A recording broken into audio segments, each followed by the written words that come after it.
Hello friends, Pandian store serial next episode ஒரு review பார்க்கலாமாங்க. இங்கே கதிருமே ஹாஸ்பிட்டலில் கால் பண்ணியிருக்காங்க அப்படின்னு சொல்லிட்டு பதட்டமாகவும் ரோடு வந்து கிராஸ் பண்ணுறாங்க. கிராஸ் பண்ணுற போது ஒரு பைக் வந்து தெரியாமல் அவர் மேலே மோதவுமே வந்துடுது. அவர் வந்து கீழேயுமே விழுந்துடுறாரு. உடனே இதை பார்த்த கதிருமே அங்கே அந்த பர்சனை வந்து தூக்கியுமே விட்டுட்டு, பிரதர் என்னை மன்னிச்சிக்கோங்க, தெரியாமல் நான் இப்படி வந்துட்டேன், என்னை மன்னிச்சிக்கோங்க, சாரி அப்படின்னு சொல்லிட்டு எவ்வளவோ சொல்லி பார்க்குறாங்க. ஆனால் அந்த பைக் ஓடிட்டு வந்தவர் வந்து பயங்கரமாக கதிரை வந்து திட்டிக்கிட்டு இருக்காங்க. அந்த சமயத்தில் இங்கே டியூட்டிக்கு போகலாம் அப்படின்ற மாதிரியுமே சுரேஷுமே பைக்கில் வந்துக்கிட்டு இருப்பாங்க. இங்கே என்ன பிரச்சனை அப்படின்னு சொல்லிட்டு வண்டி நிப்பாட்டிட்டு வந்து பார்க்குறாங்க. உடனே அங்கே பிரச்சனையை பார்த்ததும் இங்கே என்ன பிரச்சனை, எதுக்காக இவ்வளோ சவுண்ட் போட்டுக்கிட்டு இருக்கீங்க அப்படின்னு சொல்லிட்டு இங்கே சுரேஷுமே கேட்பாங்க. அதுக்கப்புறம் அவங்களுமே அவங்க தரப்பு இதையுமே சொல்லுவாங்க. இங்கே வந்து கதிருமே இங்கே நான் தெரியாமல் வந்துட்டேன் சார், ஏன்னா இங்கே ஹாஸ்பிட்டல்லேருந்து கால் பண்ணாங்க, அதனால் அந்த ஒரு பதட்டத்தில் நான் எங்கள் வண்டியை பார்க்காம நான் கிராஸ் பண்ணிட்டேன், என் மேலே தான் தப்பு இருக்குது, நான் மன்னிப்புமே கேட்டுட்டேன், ஆனால் இவர் என்னை இங்கே விடவே மாட்டுறாரு அப்படின்னு சொல்லிட்டு இங்கே கதிருமே சொல்கிறாங்க. உடனே போலீஸுமே உன் மேலே தான் தப்பு இருக்குது, அதுவும் இல்லாமல் நீ பார்க்காம வண்டி ஓடிட்டு வந்தது உன் மேலே தான் தப்பு, உன்னை தூக்கின்னு போய் உள்ளே வைக்கவா இல்லை நீ வண்டி எடுத்துகிட்டு கிளம்புறையா அப்படின்னு சொல்லிட்டு அங்கேருந்து கிளப்பி விட்டுட்டுறாங்க அந்த ஒரு பர்சனையுமே. அதுக்கப்புறம் கதிரும் ரொம்பவே நன்றி அப்படின்ற மாதிரியுமே அங்கே சுரேஷ் கிட்டே சொல்கிறாங்க.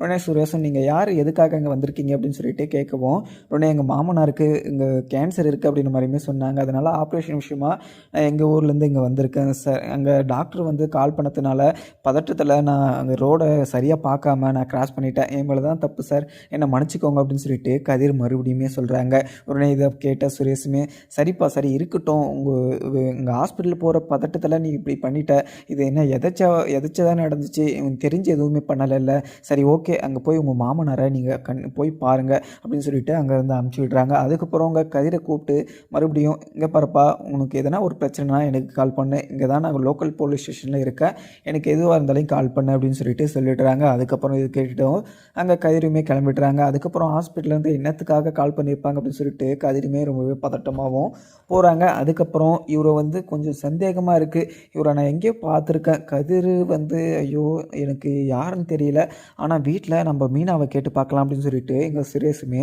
யோசிச்சுக்கிட்டு போயிட்டுருக்காங்க. அதுக்கப்புறம் அங்கே வீட்டில் எல்லாருமே இங்கே களைப்பாகவும் வந்திருப்பாங்க, ஏன்னா பீச் பார்க்குன்னு சொல்லிட்டு எல்லா இடத்துலையுமே சுற்றி அவங்க ரொம்பவே சந்தோஷத்தையும் விளையாடிட்டு எங்கள் வீட்டுக்கு வந்ததும் ரொம்பவே சோகமாக டயர்டாகவும் வந்து உக்காந்துக்கிட்டு இருக்க. அங்கே இருக்கிற இங்கே மீனாவங்க மாமாவும் அத்தையும் 2 பேரும் சேர்ந்து அங்கே அழகு மலரை வந்து ரொம்பவே வேலை வாங்கிக்கிட்டு இருக்காங்க. வீட்டுக்குள்ளே வந்ததும் அந்த சுவிட்ச் லைட்டை போடு, அது செய் இது செய்ன்னு சொல்லிட்டு பயங்கரமாக டார்ச்சர் பண்ணிக்கிட்டு இருக்காங்க. இதெல்லாம் பார்த்துக்கிட்டு இருக்க மீனாக்கும் கோமதிக்கும் 2 பேருக்கும் பயங்கர கோவம். ஆனால் அந்த ஒரு இடத்துல வந்து நம்ம எதுவுமே பேச முடியாத ஒரு சுச்சுவேஷனில் உக்காந்துக்கிட்டு இருக்கோம் அப்படின்னு சொல்லிட்டு நினச்சி இந்த விஷயத்த வந்து எதுவுமே பேசாமல் அப்படியே விட்டுடுறாங்க. அதுக்கப்புறம் இங்கே அழகுமதியும் மலரும் 2 பேரும் சேர்ந்து அந்த லைட் சுவிட்ச் எல்லாம் போட்டு விட்டுக்கிட்டு இருக்காங்க. அதுக்கப்புறம் இங்கே அந்த மீனவங்க அத்தையுமே பார்த்தீங்கன்னா அங்கே மலரை கூப்பிட்டு, மலரை எனக்கு ரொம்பவே டயர்டாக இருக்குது, அதுவும் இல்லாமல் நான் காஃபியை வந்து குடிக்கல, ஏன்னா காஃபி குடிக்கலைன்னா எனக்கு ரொம்பவே தலை வலிக்கும், நீ கொஞ்சம் காஃபி போட்டு எடுத்துகிட்டு வரியா அப்படின்னு சொல்லிட்டு இங்கே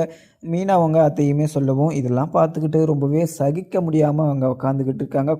கோமதி வாயை அடக்க கூட முடியல, கோமதிக்கு தொண்டை வரையும் வருது அதை சொல்கிறதுக்கு, ஆனால் அதுக்கப்புறம் சொல்ல முடியாமல் பல்லு கடிச்சிக்கிட்டு முழுங்கிடுறாங்க. அதுக்கப்புறம் என்ன இங்கே சுரேஷுமே வீட்டுக்குமே வந்துடுறாங்க. வீட்டுக்கு வந்ததும் அங்கே மீனாவும் என்ன சுரேஷ் இவ்வளோ டைம் ஆகிடுச்சு, எங்கே போயிட்டு இருந்த அப்படின்னு சொல்லிட்டு அங்கே சுரேஷ்கிட்ட வந்து மீனாவுமே கேட்கவும், உடனே எங்கள் சுரேஷும் இல்லை வர வழியில் கொஞ்சம் பிரச்சனை ஆகிடுச்சு, ஒரு ஆக்சிடெண்ட்டு நடந்துச்சு, அதை பார்த்துட்டு வந்தேன்னா அதனால தான் இப்படி ஆகிடுச்சு, ஒரு பர்சன் வந்து வெளியூர்லேருந்து வந்திருக்காங்க, அவங்க மாமனாருக்கு ஆப்ரேஷன் பண்ணணும் அப்படின்ற விஷயமா இங்கே டேப்லெட் வாங்கிட்டு போகிற வழியில் பைக்கு வந்து அவர் மேலே வந்துட்டுருக்கு, தெரியாமல் அவங்க கீழே வந்துட்டுருக்காங்க, அந்த ஒரு பிரச்சனையை சால்வ் பண்ணிட்டு வந்தேன், அதனால தான் லேட் ஆகிடுச்சு அப்படின்னு சொல்லிட்டு எங்கள் சுரேஷுமே சொல்கிறாங்க. மீனாவும் அப்படி யார் சுரேஷ், நீங்கள் யாரை பார்த்தாலையும் ஹெல்ப் பண்ணுற போயிடுவீங்களா அப்படின்னு சொல்லிட்டு மீனாவுமே கேட்குறாங்க. ஆமாம் மீனா, நான் உங்ககிட்ட ஒன்று கேட்கணும் அப்படின்னு சொல்லிட்டு நினச்சேன் அப்படின்னு சொல்லிட்டு இங்கே சுரேஷுமே அந்த ஃபோட்டோ எடுத்து மீனா கிட்ட காமிக்கவும், மீனா வந்து இங்கே கதிரை பார்த்ததும் பயங்கர அதிர்ச்சியோட கதிர் அப்படின்னு சொல்லிட்டு அங்கே ஆச்சரியத்தோடு பார்க்குறாங்க. உடனே ஆமாம் மீனா, ஒன்னொன்றுமே சொல்ல மறந்துட்டேன், அவங்களோட மாமனாருமே நான் ஃபோட்டோ எடுத்துகிட்டு வந்திருக்கேன், ஃபோட்டோ எடுத்துகிட்டு வந்திருக்கேன். அவங்கள பார்த்தனா நீ அவங்க யாருன்னு சொல்லிட்டு பார்க்குறியா அப்படின்னு சொல்லிட்டு அவங்க மாமனாரை முத்துவேலை காமிக்கிறாங்க. முத்துவேலை காமிச்சதும் இங்கே ரொம்பவே பயங்கர ஆச்சரியம். ஏன்னா இதை பார்த்ததும் அங்கே உறைஞ்சி போய் நின்றுறாங்க இங்கே மீனாவும். அதுக்கப்புறம் பக்கத்தில் நின்றுருந்த இங்கே ராஜியுமே அதை வாங்கி பார்க்குறாங்க. உடனே இங்கே முத்துவேலை பார்த்ததும் அப்பா அப்படின்னு சொல்லிட்டு கதறி கதறி அழுறாங்க. என்னாச்சு இவங்களுக்கு அப்படின்னு சொல்லிட்டு கேட்கவும் சுரேஷ்கிட்ட உடனே சுரேஷ் சொல்ல வராரு, அவருக்கு கேன்சரா, அதனால் அவருடைய மாப்பிள்ளை வந்து ஆப்ரேஷன் விஷயமா இங்கே வந்திருக்கா அப்படின்ற மாதிரியுமே என்கிட்ட சொன்னார். அதுதான் இங்கே இவரை எங்கேயோ பார்த்த மாதிரி எனக்கு ஒரு ஃபீல், அதனால தான் இவர் யார் அப்படின்ற விஷயத்த நான் உங்ககிட்ட கேட்டேன் அப்படின்ற மாதிரியுமே சொல்கிறாங்க. அதுக்கப்புறம் இதை பார்த்துக்கிட்டு அழுதுகிட்டு இருக்காங்க. கோமதியுமே வந்து பார்க்குறாங்க. அண்ணா உங்களுக்கு என்னாச்சு அப்படின்னு சொல்லிட்டு அவங்களுக்கு எல்லாருக்குமே ரொம்பவே பதட்டமாக இருக்குது. அதுக்கப்புறம் என்ன இங்கே கோமதியும் தம்பி இவங்களை எங்கே பார்த்தீங்க அப்படின்னு சொல்லிட்டு கேட்குறாங்க. இங்கே பக்கத்தில் இருக்க ஹாஸ்பிட்டலில் தான் பார்த்தேன். அவங்களுக்கு ஆப்ரேஷன் முடிஞ்சு இப்போ ஐசியூ வார்டில் வச்சுருக்காங்க. இப்போ அவங்களுக்கு எதனா ஹெல்ப் வேணுமா அப்படின்னு சொல்லிட்டு நான் சொல்லிட்டு வந்தேன் அந்த தம்பிக்கிட்ட. அதனால் அந்த தம்பி வந்து ஒரு சின்ன ஹெல்ப் வேணும் அப்படின்ற மாதிரியுமே ஹாஸ்பிட்டலுக்கு கூப்பிட்டாங்க. அதனால் இவங்களை எங்கேயோ பார்த்த மாதிரி இருக்குது அப்படின்னு சொல்லிட்டு ஒரு ஃபோட்டோ எடுத்துகிட்டு வந்தேன் அப்படின்னு சொல்லிட்டு இங்கே சுரேஷுமே சொல்லிடுறாங்க. அதுக்கப்புறம் மீனாவும் இது சுரேஷ் இவங்க யார் தெரியுமா, இது கதிர் தான் இவனோட ஹஸ்பண்ட், அதுவும் இல்லாமல் அங்கே பேஷண்ட்டாக படுத்துக்கிட்டு இருக்கார்ல அவர் தான் இங்கே ராஜியோட அப்பா அப்படின்னு சொல்லிட்டு சொல்லவும் இங்கே சுரேஷுக்குமே ரொம்பவே அதிர்ச்சியாகவும் இருக்குது. உடனே இங்கே மீனா அவங்க அத்தையும் மாமாவும் இவர் யார் எதுக்காக இங்கே வந்திருக்காங்க, அவங்களுக்கு என்ன ஆச்சு கேன்சர்னு சொல்லிட்டு இருக்காங்க, இந்த மாதிரி ஒரு சுச்சுவேஷனில் நீங்கள் சென்னைக்கு வந்திருக்கீங்க, அவருக்கு இப்படி ஒரு ப்ராப்ளம் இருக்குது அப்படின்னு சொல்லிட்டு உங்களுக்கு தெரியுமா அப்படின்ற மாதிரிலாம் கேட்குறாங்க அவங்க ரெண்டு பேரும். அங்கே எல்லாருமே கோமதியுமே நின்றுக்கிட்டு இந்த ஒரு விஷயம் எங்களுக்கு தெரியவே தெரியாது, இப்போ இங்கே தம்பி சொன்ன பின்னாடி தான் எனக்கு இவங்க இங்கே இருக்காங்களே அப்படின்னு சொல்லிட்டு எனக்கு தெரியும். எங்கள் கதிர் எனக்கு அப்போவே தெரியும், கதிர் ரொம்ப நாளாக என்கிட்ட பேசாமல் ஏதோ ஒரு விஷயத்த மறைச்சிக்கிட்டே இருந்தான், இந்த விஷயத்த தான் என்கிட்ட மறைச்சிருக்கான், அப்பாவுக்கு கேன்சர் இருக்குது அப்படின்ற ஒரு விஷயத்த தெரிஞ்சால் நான் ரொம்பவே கஷ்டப்படுவேன், தெரிஞ்சு தான் என்கிட்ட சொல்லாமல் இருந்திருக்கான் கதிர். இப்போ கதிர் மேலே எனக்கு பயங்கர கோபமாக இருக்குது, அப்பாவுக்கு இப்படி ஒரு நிலைமை இருக்குது அப்படின்னு சொல்லிட்டு என்கிட்ட முன்னாடியே சொல்லியிருந்தாங்கன்னா இங்கே நான் சென்னைக்கு நான் அப்பாவை பார்த்துக்கிறதுக்காக வந்திருப்பேன். ஆனால் அப்பாவுக்கு இப்படி ஒரு நிலைமை இருக்குது அப்படின்னு சொல்லிட்டு கதிர் என்கிட்ட மறைச்சிட்டான் அப்படின்னு சொல்லிட்டு ரொம்பவே ஃபீல் பண்ணி அழுதுகிட்டு இருக்காங்க ராஜியும். உடனே இங்கே மீனாவும் ராஜி நீ ஃபீல் பண்ணாத ராஜி, இங்கே உங்கள் அப்பாவுக்கு எதுவுமே ஆகாது, அதுவும் இல்லாமல் நல்லபடியாக ஆப்ரேஷனுமே முடிஞ்சிருச்சுன்னு சொல்கிறாங்க இங்கே சுரேஷுமே. நம்ம பேசாமல் ஹாஸ்பிட்டலுக்கு போயிட்டு இங்கே நம்ம உங்கள் அப்பாவை பார்த்துட்டு வரலாம் அப்படின்னு சொல்லிட்டு இங்கே மீனாவுமே சொல்கிறாங்க. உடனே எங்கள் கோமதியும் இல்லை மீனா நம்ம உடனே போகலாவா, அண்ணன் நான் பார்த்தே ஆகணும், அண்ணன்கிட்ட நான் பேசணும் அப்படின்னு சொல்லிட்டு இங்கே துடிச்சிக்கிட்டு இருக்காங்க கோமதியும். ஆனால் இந்த விஷயம் தெரிய வருதுன்னா எல்லாருக்கும் அதுக்கு காரணம் இங்கே சுரேஷ் மட்டும்தான். ஏன்னா சுரேஷ் வந்து இங்கே டியூட்டிக்கு ஜாயின் பண்ணுறதுக்காக போயிருப்பாங்க, அது எதாச்சா இங்கே கதிரவே மீட் பண்ணியிருப்பாங்க. ஆனால் கதிர் தான் இங்கே கோமதியோட பையன் அப்படின்னு சொல்லிட்டு இங்கே சுரேஷ்க்கு வந்து தெரியவே தெரியாது. ஆனால் அவங்களுக்கு எங்கேயோ பார்த்த மாதிரி ஒரு ஃபீலிங் இருக்குது அப்படின்றதுனால அந்த ஃபோட்டோயுமே எடுத்துகிட்டு வந்து எல்லார்கிட்டையுமே காமிச்சு அவங்களுக்கு இப்படி தான் ஒரு இது பால்ட் இருக்குது, ஆப்ரேஷன் விஷயமா இங்கே வந்திருக்காங்க அப்படின்ற விஷயம் வந்து சுரேஷ் மூலிமா தான் இங்கே கோமதி மீனா ராஜ்னு சொல்லிட்டு இவங்க எல்லாருக்குமே தெரிய வருது. உடனே உள்ளே இருந்து இங்கே செந்திலுமே வராங்க. செந்தில் வந்ததும் இங்கே மீனா கிட்ட மீனா என்ன ஆச்சு அப்படின்னு சொல்லிட்டு கேட்கவும் உடனே இங்கே முத்துவேல் மாமாக்கு அவருக்கு கேன்சர் இருக்கான், அந்த ஆப்ரேஷன் விஷயமா இங்கே கதிர் தான் இங்கே முத்துவேல் மாமாவை அவர் கூட்டிகிட்டு வந்திருக்கான். இந்த விஷயம் யாருக்கிட்டையுமே சொல்லாமல் பர்சனலாக அவங்க ரெண்டு பேர் மட்டும் வந்திருக்காங்க. இந்த விஷயம் அங்கே சுரேஷுக்கு இவரால் தான் எல்லாருக்குமே தெரிய வந்துச்சு, நம்ம உடனே ஹாஸ்பிட்டலுக்கு போகலாம் அப்படின்னு சொல்லிட்டு இங்கே மீனாவுமே சொல்கிறாங்க. உடனே எங்கள் சுரேஷ் இதை கேட்டதுமே செந்திலும் பயங்கர அதிர்ச்சி. உடனே என்னாச்சு அவங்களுக்கு நம்ம ஹாஸ்பிட்டலுக்கு போய் பார்த்தே ஆகணும் அப்படின்னு சொல்லிட்டு எல்லாருமே ஹாஸ்பிட்டல் கிளம்பி போகிறாங்க. அதுக்கப்புறம் இங்கே டேப்லெட்லாம் வாங்கிட்டு இங்கே கதிருமே ஹாஸ்பிட்டலுக்குமே போயிருப்பாங்க. டாக்டர் வந்து கால் பண்ணி அர்ஜென்ட்டாக வர சொல்லியிருப்பாங்க. அதனால இங்கே கதிருமே ரொம்பவே பதட்டமாகவும் போய் அங்கே டாக்டர்கிட்ட கேட்குறாங்க, டாக்டர் என்னாச்சு எதுக்காக ஃபோன் பண்ணிங்க அப்படின்னு சொல்லிட்டு கேட்கவும் டாக்டரும் சொல்கிறாங்க உங்கள் மாமாவுக்கு ஒரு மூச்சுத்திணறல் ஏற்பட்டுருச்சு, ஏன்னா ஆப்ரேஷன் பண்ணி யாருக்குமே இப்படி ஒரு இது சுச்சுவேஷன் வந்து வராது, ஆனால் உங்கள் மாமாவுக்கு ரொம்பவே ஈரமான உடம்புன்றதுனால அவருக்கு ஃபிக்ஸ் மாதிரி வந்துடுச்சு, அதனால தான் உங்களை நான் அர்ஜென்ட்டாக வர சொன்னேன், இப்போ எந்த ஒரு பிரச்சனையுமே இல்லை, அவர் நார்மலாக தான் இருக்கார், இப்போ கண் விழிச்சிட்டு இருக்காரு, என்ன நீங்கள் பேசுகிறதுனா நீங்கள் போய் பேசிக்கோங்க அப்படின்னு சொல்லிட்டு எங்கள் டாக்டருமே சொல்லிடுறாங்க. டாக்டர் சொன்னதை கேட்டதுமே பதட்டமாங்க கதிருமே அவங்க மாமாவை மீட் பண்ணுறதுக்கு போகிறாங்க. உடனே மாமா என்னாச்சு மாமா, உங்களுக்கு எதனா பண்ணுதா, எதனா பண்ணால் சொல்லுங்கள் மாமா, அங்கே டாக்டர்கிட்ட சொல்லி அதை பார்க்க சொல்லலாம். நீங்கள் வலி வலி இருந்துக்கிட்டே வலி தெரியாத மாதிரி நடிச்சுக்கிட்டு இருக்காதீங்க. நான் உங்களுக்காக தான் அங்கே இது குன்னக்குடியிலேருந்து நான் இங்கே வந்திருக்கேன். ஏன்னா உங்களை சரி பண்ணிட்டு தான் நாங்கள் நம்ம ஊருக்கு நான் கூட்டிகிட்டு போவேன். பழைய முத்துவேலை தான் நாங்கள் கூட்டிகிட்டு போவேன். ஏன்னா ராஜிக்கு இங்கே அம்மாவுக்கு எல்லாருக்கும் நீங்கன்னா உசுரு. அதுவும் இல்லாமல் உங்களுக்கு இப்படி இருக்குது அப்படின்னு சொல்லிட்டு அவங்களுக்கெல்லாம் தெரிஞ்சால் ரொம்பவே கஷ்டப்படுவாங்க அப்படின்னு சொல்லிட்டு இங்கே கதிர்வமே சொல்கிறாங்க. உடனே இதை கேட்ட முத்துவேலும், இங்கே பாருப்பா, எனக்கு எந்த ஒரு பிரச்சனையுமே இல்லை. எனக்கு ஆப்ரேஷன் பண்ண இடத்துல மட்டும்தான் எனக்கு லைட்டாக வலி இருக்க தவிர எனக்கு வேறு எந்த ஒரு வலியுமே இல்லை. ஆனால் எனக்கு ரொம்பவே சந்தோஷமாக இருக்குது. நீ இப்படியெல்லாம் உதவி பண்ணுவ அப்படின்னு சொல்லிட்டு நான் நினச்சி கூட பார்க்கல. நான் உங்களுக்கு எவ்வளவோ கஷ்டப்படுத்திருக்கேன். அது இல்லாமல் எங்கள் கோமதிக்கும் எங்கள் ராஜிக்கும் மிகப்பெரிய ஒரு கஷ்டத்தையுமே கொடுத்துருக்கேன். இங்கே 50 வருஷ பகையை நினச்சி நான் எல்லார் மேலுமே ரொம்பவே கோவப்பட்டிருக்கேன். இப்படியெல்லாம் நினைக்கிற போது நான் இப்படியெல்லாம் பண்ணிக்கிட்டு இருக்கேன் அப்படின்னு சொல்லிட்டு நினைக்கிற போது எனக்கு ரொம்பவே வருத்தமாகவும் ரொம்பவே கஷ்டமாகவும் இருக்குது.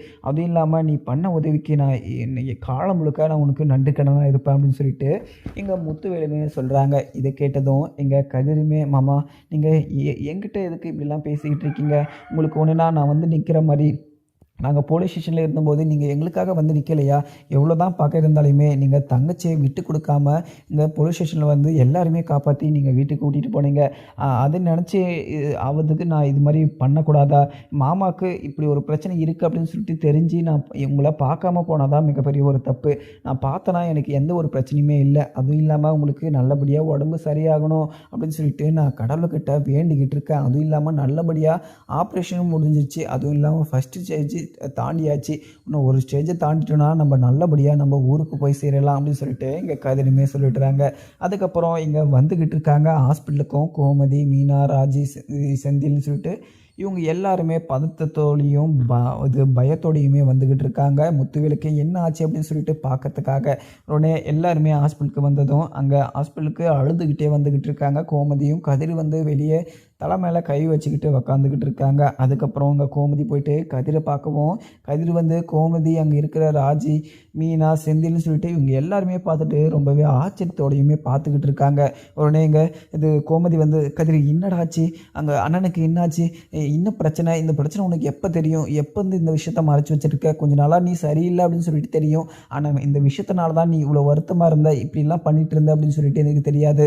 அண்ணனுக்கு இப்போ எப்படி இருக்குது, நல்லா இருக்காரு அப்படின்னு சொல்லிட்டு அங்கே கோமதியுமே கேட்கவும், உடனே எங்கள் கதிருமே, இல்லைம்மா இப்போ ஆல்ரெடி தான், இப்போ எதுவுமே இல்லை, அவருக்கு நல்லபடியாக ஆப்ரேஷன் முடிஞ்சிச்சு, இந்த விஷயம் உங்களுக்கு எப்படி தெரியுமா அப்படின்னு சொல்லிட்டு அங்கே கதிருமே கேட்கவும், உடனே கோமதியும், அதெல்லாம் எதுக்குடா இப்போ உனக்கு, இந்த விஷயத்த நீ என்கிட்ட மறைச்சதே மிகப்பெரிய ஒரு தப்பு. அண்ணனுக்கு இப்படி இருக்குன்னு சொல்லிட்டு என்கிட்ட சொல்லிட்டு இருந்தா அண்ணனை பார்த்துக்கிறதுக்காக நான் வந்திருக்க மாட்டேனா? அண்ணன் எனக்கு எவ்வளவோ பண்ணியிருக்காரு. ஆனால் அண்ணனுக்காக நான் இப்படி கூட வந்து அவருக்கு ஒரு துணையாக நான் இருக்க மாட்டேனா அப்படின்னு சொல்லிட்டு இங்கே கோமதியுமே சொல்கிறாங்க. உடனே இங்கே ராஜியுமே அங்கே கதிர்கிட்ட வந்து, கதிர், நான் உங்ககிட்ட எத்தனையோ நாளாக கேட்டிருக்கேன், ஏன் இப்படி இருக்க, ஏன் வருத்தமாக இருக்க, நீ எங்கே போகிற எங்கே வரேன்னு சொல்லிட்டு என்கிட்ட சொல்ல மாட்டேற அப்படின்னு சொல்லிட்டு விஷயத்த நான் நிறைய டைம் வந்து உங்ககிட்ட கேட்டிருக்கேன். ஆனால் நீ என்கிட்ட ஒரு நாளுமே நீ இந்த ஒரு பிரச்சனை இருக்குது அப்படின்னு சொல்லிட்டு என்கிட்ட சொன்னதே கிடையாது. நீ சொல்லாததுக்கு காரணம் எனக்கு என்னன்னு சொல்லிட்டு தெரியாது. ஆனால் நீ இந்த விஷயம் நான் தெரிஞ்சால் நான் ரொம்பவே பயந்துடுவேன் அப்படின்றதுனால நீ மறைச்சி வச்சிருப்ப அப்படின்றத நான் நினைக்கிறேன் அப்படின்ற மாதிரியுமே இங்கே அழுதுகிட்டே ராஜியுமே கதிர்கிட்ட சொல்லுவோம். கதிர் வந்து, ராஜி, நீ எதுக்குமே வருத்தப்படாத, உங்கள் அப்பாவுக்கு கேன்சர் இருக்குது அப்படின்னு சொல்லிட்டு நான் முன்னாடி உங்ககிட்ட சொல்லிட்டு இருந்தேன்னா நீ பயந்துருப்ப. அதுவும் இல்லாமல் நீ ஐபிஎஸ் எக்ஸாமும் எழுத போயிருக்க மாட்டேன். அதுவும் இல்லாமல் அவருக்கு கேன்சர் இருக்கிற விஷயம் எல்லாருக்குமே தெரிய வந்துச்சுன்னா ரொம்பவே பயந்து, நீங்களும் பயந்து எங்கள் மாமாவையுமே பயப்பட வச்சு அவருக்கு எதனா ஒன்று ஆகிடும் அப்படின்றதுனால தான் நான் அந்த விஷயத்த எல்லார்கிட்டையுமே மறைச்சேன். அதுவும் இல்லாமல் அவருக்கு கேன்சர் இருக்குது அப்படின்னு சொல்லிட்டு எனக்கு தெரிஞ்ச போது அவர் வந்து என்கிட்ட ஒரு வார்த்தை கேட்டார், எனக்கு கேன்சர் இருக்கிற விஷயத்த வந்து யாருக்கிட்டையுமே நீ சொல்லக்கூடாது. அதுவும் இல்லாமல் எனக்கு கேன்சர் இருக்கிற விஷயம் வந்து எல்லாருக்குமே தெரிய வந்துச்சுன்னா ரொம்பவே வருத்தப்படுவாங்க. அதனால் நீ இந்த விஷயத்த யாருக்கிட்டையுமே சொல்லக்கூடாது அப்படின்றத உங்கள் அப்பா வந்து சொன்னதுனால தான் இந்த விஷயத்த நான் யாருக்கிட்டையுமே சொல்லாமல் மறைச்சி வச்சேன். அதுவும் இல்லாமல் இதுக்கு மேலே எந்த ஒரு பிரச்சனையுமே இருக்காது. உங்கள் அப்பாவுக்கு எல்லாமே சரியாயிடும். அதுவும் இல்லாமல் நல்லபடியாக ஆப்ரேஷன் முடிஞ்சிச்சு. அப்பா இப்போ ரெஸ்ட் எடுத்துக்கிட்டு இருக்காரு. ஏன்னா இப்போ மயக்க நிலையில் இருக்கார்.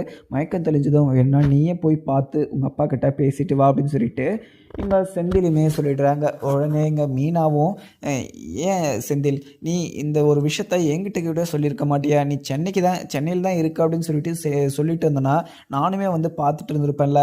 ஏன்னாமே நானுமே இங்கே சென்னையில் தானே இருந்தேன். நீ இந்த விஷயத்த நீ என்கிட்ட கூட ஒரு வார்த்தை கூட சொல்லலையே அப்படின்னு சொல்லிட்டு இங்கே மீனாவுமே கேட்குறாங்க. அதுக்கப்புறம் இங்கே செந்திலுமே வந்து கேட்குறாங்க, ஏன்டா ஏன்டா கதிர் நீ என்கிட்ட கூட சொல்ல மாட்டியா? ஏன்னா இந்த விஷயம் நீ அவங்களுக்கு தெரிஞ்சால் தான் ரொம்பவே பயந்துருவாங்க. ஆனால் இந்த விஷயம் எனக்கு தெரிஞ்சால் நான் அவங்களுக்கு கூட இருப்பேன்ல, நான் அவங்க கூட ஒரு இதாக இருப்பேன்ல, ஏன் நீ என்கிட்ட இந்த விஷயத்த மறைச்ச அப்படின்னு சொல்லிட்டு இங்கே கதிர்கிட்டையுமே வந்து செந்திலுமே கேட்கவும் கதிர் வந்து அண்ணன் இந்த விஷயத்த யார்கிட்டையுமே சொல்ல வேணான்னு சொல்லிட்டு மாமா சொன்னார். அதனால தான் இந்த விஷயத்த நான் யார்கிட்டையுமே சொல்லாமல் மறைச்சேன். மற்றபடி இந்த விஷயத்த எல்லாருக்கிட்டையுமே மறைக்கணும் அப்படின்றதெல்லாம் என் நோக்கம் இல்லைண்ணே. ஏன்னா அவருக்கு இந்த விஷயத்துலேருந்து நான் அவரை வந்து ரெக்கவர் பண்ணணும் அப்படின்ற ஒரு விஷயம் மட்டும்தான் என் மைண்டில் இருந்துச்சு. ஏன்னா அவர் முன்னாடி இருந்ததை விட இப்போ கொஞ்சம் சந்தோஷமாக தான் இருக்கார். ஏன்னா அவருக்கு கேன்சர் இருக்குது அப்படின்னு சொல்லிட்டு தெரிஞ்சதுலேருந்தே அவருடைய இது ரொம்ப எல்லா ஒரு எனர்ஜியுமே கம்மியாயிடுச்சு. அதுவும் இல்லாமல் ஒரு சந்தோஷமும் போயிடுச்சு. அவர் மூஞ்சில் வந்து சந்தோஷத்தையே பார்க்க முடியல. அதனால தான் இந்த விஷயத்த வந்து யார்கிட்டையுமே சொல்லாமல் இது சுமூகமாக முடிச்சுட்டு நான் ஊருக்கு கூட்டிகிட்டு வரலாம் அப்படின்னு சொல்லிட்டு நினச்சிட்டு இருந்தேன். ஏன்னா இப்போ இதுக்கு மேலே எந்த ஒரு பிரச்சனையுமே இருக்காது. அதுவும் இல்லாமல் அவருக்கு ஆப்ரேஷனுமே பண்ணி முடிஞ்சிருச்சு. இந்த விஷயம் உங்களுக்கெல்லாம் தெரிஞ்சிருச்சு அப்படின்னு சொல்லிட்டு அவருக்கு தெரிஞ்சாவே ரொம்பவே பயந்துருவார். அவருக்கு கொஞ்சம் ரிக்கவர் ஆகட்டும், அதுவும் இல்லாமல் கொஞ்சம் ரெஸ்ட் எடுக்கட்டும். ரெஸ்ட் எடுத்த பின்னாடி நீங்கள் போய் பேசுங்க அப்படின்னு சொல்லிட்டு இங்கே கதிருமே சொல்லிடுறாங்க. அதுக்கப்புறம் கோமதியுமே நீ நீ வந்து இங்கே முத்துவேல் எங்கள் அண்ணன் மேலே நீ இவ்வளோ பெரிய பாசம் வச்சுக்கிட்டு இருக்குன்னு சொல்லிட்டு எனக்கு ரொம்பவே சந்தோஷமாக இருக்குது. ஏன்னா அவர் நம்ம கூட எவ்வளவோ சண்டை போட்டிருக்காரு. ஆனால் அப்போ கூட நீ அவர் மேலே கோபம் இல்லாமல் அவருக்கு இருக்கிற கேன்சரை வந்து சரி பண்ணணும் அப்படின்னு சொல்லிட்டு அவர் கூடயே வந்து நீ இவ்வளோ ஹெல்ப் பண்ணியிருக்க. ஆனால் எனக்கு ரொம்பவே பெருமையாகவும் இருக்குது. ஏன்னா அண்ணன் வந்து என் மேலே எவ்வளவோ கோபம் இருக்கலாம், ஆனால் அண்ணன் மேலே எனக்கு எக்கச்சக்கமான ஒரு பாசம். ஆனால் அது என்றைக்குமே நான் அவர் கூட நின்று இல்லை அவர் முன்னாடியோ நின்று நான் என்றைக்குமே சொன்னதே கிடையாது.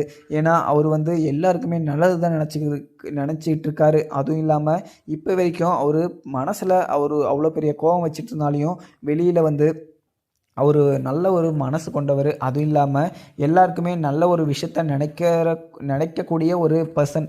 ஏன்னா எங்கள் அண்ணனை எனக்கு ரொம்பவே பிடிக்கும். அதுவும் இல்லாமல் எங்கள் அண்ணனுக்கு இப்படி ஒரு ப்ராப்ளம் இருக்குது அப்படின்னு சொல்லிட்டு தெரிஞ்சதும் எனக்கு உயிரே போயிடுச்சு. இங்கே சுரேஷ் தம்பி வந்து என்கிட்ட இவங்க யார் அப்படின்னு சொல்லிட்டு கேட்டபோது எனக்கு இந்த அண்ணனை பார்த்ததும் எனக்கு ரொம்பவே பயமாகவும் ஆயிடுச்சு. நீ இப்போ சொன்ன பின்னாடி தான் எனக்கு கொஞ்சம் நிம்மதியாகவும் இருக்குது அப்படின்னு சொல்லிட்டு கோமதியுமே சொல்கிறாங்க. அதுக்கப்புறம் என்ன மீனாவும் அத்தை நீங்கள் எதுக்குமே கவலைப்படாதீங்க, அதான் கதிர் சொல்கிறாங்கல்ல, இதுக்கு மேலே எந்த ஒரு பிரச்சனையுமே இல்லை, நல்லபடியாக ஆப்ரேஷனுமே முடிஞ்சிருச்சு, நீங்கள் எதுக்குமே வருத்தப்படாதீங்க அப்படின்னு சொல்லிட்டு இங்கே மீனாவுமே அங்கே கோமதிக்கு ஆறுதல் சொல்கிறாங்க.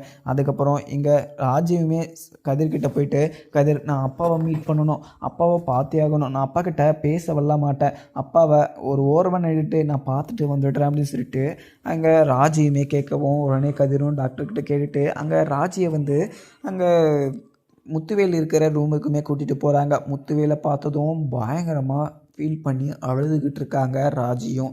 உடனே இங்கே கதிரும், ராஜி நீ அழுகாத, நீ அழுகிறத பார்த்தாங்கன்னா உங்கள் அப்பா ரொம்பவே வருத்தப்படுவாங்க. ஏன்னா இப்போ தான் அவருக்கு ஆப்ரேஷன் முடிஞ்சு இப்போ தான் அவர் ரெஸ்ட் எடுத்துக்கிட்டு இருக்காரு. நீ அழுதது சவுண்டு அவருக்கு கேட்டுச்சுன்னா கண் முழிச்சிருவார். அதுவும் இல்லாமல் உன்னை பார்த்து ரொம்பவே ஃபீல் பண்ணுவார். அவருக்கு வலியுமே இன்னும் கொஞ்சம் அதிகமாகும். நீ அழுகாமல் பார்த்துட்டு பேசாமல் வா. அதுக்கு அவர் வந்து ஆல்ரைட்டாக அவர் வந்து சரியாயிடுச்சு உடம்பு அப்படின்னா நீ போய் அங்கே மாமா கிட்ட பேசுவேன். ஏன்னா மாமா இப்போ தான் கொஞ்சம் ரெஸ்ட் எடுத்துகிட்ருக்காரு. ஏன்னா இதுக்கு முன்னே அவர் ரொம்பவே பயந்துட்டு இருந்தார்.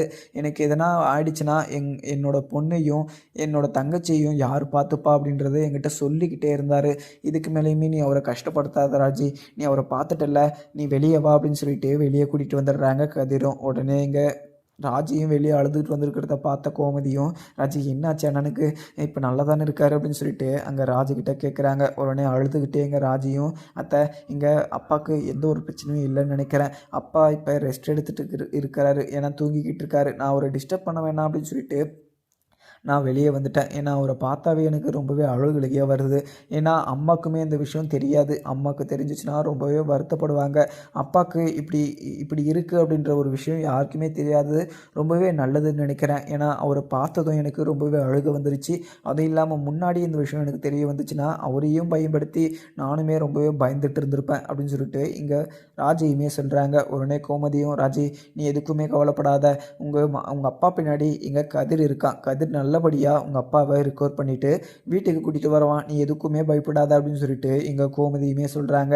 அதுக்கப்புறம் என்ன, இங்கே கதிருமே இந்த விஷயத்த நான் எல்லாருக்கிட்டையுமே சொல்லலை அப்படின்றதுனால என் மேலே கோவப்படாதீங்க. ஏன்னா இந்த விஷயம் எல்லாருக்குமே தெரிய வந்துச்சுன்னா ரொம்பவே கஷ்டப்படுவீங்க அப்படின்றதுனால தான் இந்த விஷயத்த நான் மறைச்சேன். அதுவும் இல்லாமல் இந்த அவருக்கு வந்து கேன்சர் வந்து ரொம்பவே செகண்ட் ஸ்டேஜ் வரையும் வந்துட்டுருக்கு.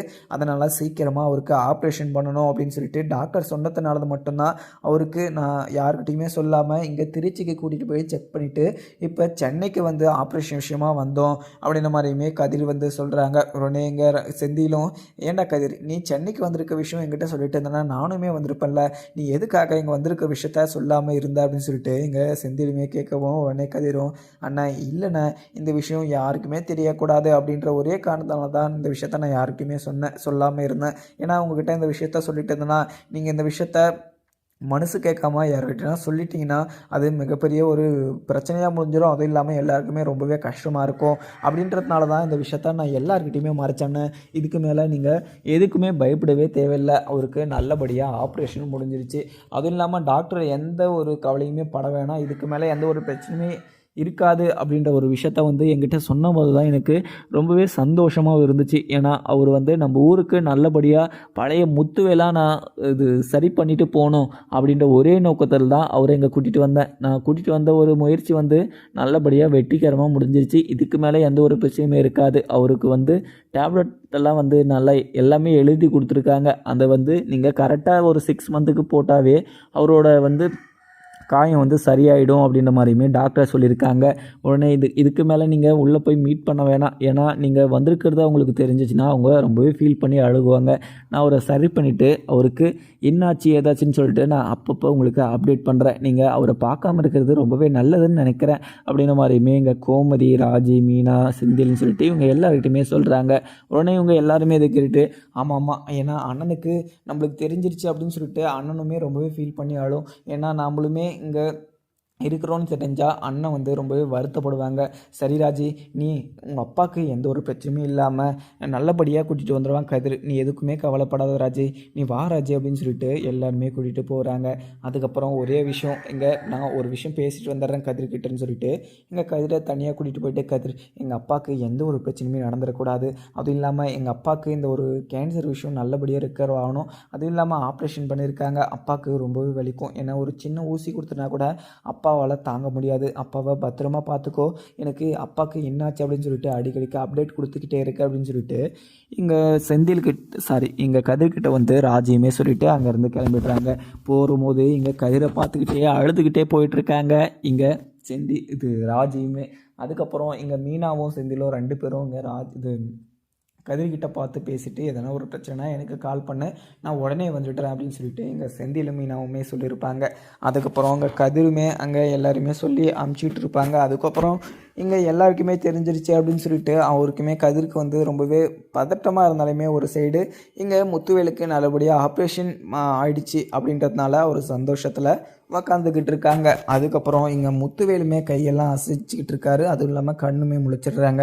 உடனே இங்கே கதிருமே உள்ளே போயிட்டு மாமா இப்போ எப்படி இருக்கு மாமா, இப்போ நல்லா இருக்கு அப்படின்னு சொல்லிட்டு விசாரிக்கவும், உடனே முத்துவேலு, கதிர் நீ சாப்பிட்டியா, ஃபஸ்ட்டு நீ சாப்பிடாமல் இருக்காத, நீ போய் ஃபஸ்ட்டு சாப்பிட்டுட்டு வா அப்படின்னு சொல்லிட்டு இங்கே முத்துவேலுமே சொல்கிறாங்க பேச முடியாமல். உடனே எங்கள் கதிருமே, இல்லை மாமா நான் சாப்பிட்டுட்டேன், நீங்கள் என்னை பற்றி கவலைப்படாதீங்க, நீங்கள் தண்ணி இது சாப்பிட்றீங்களா இல்லை பழம் இது நான் சாப்பிட்றீங்களா, நான் உரிச்சு தரவா ஆரஞ்சு அப்படின்னு சொல்லிட்டு கேட்குறாங்க கதிர். உடனே எங்கள் முத்துவேலும், இல்லை எனக்கு வேணாம், எனக்கு ரொம்பவே டயர்டாக இருக்குது, நான் ரெஸ்ட் எடுத்தேன்னா எனக்கு சரியாயிடும் அப்படின்னு சொல்லிட்டு முத்துவேலுமே சொல்லிட்டாங்க.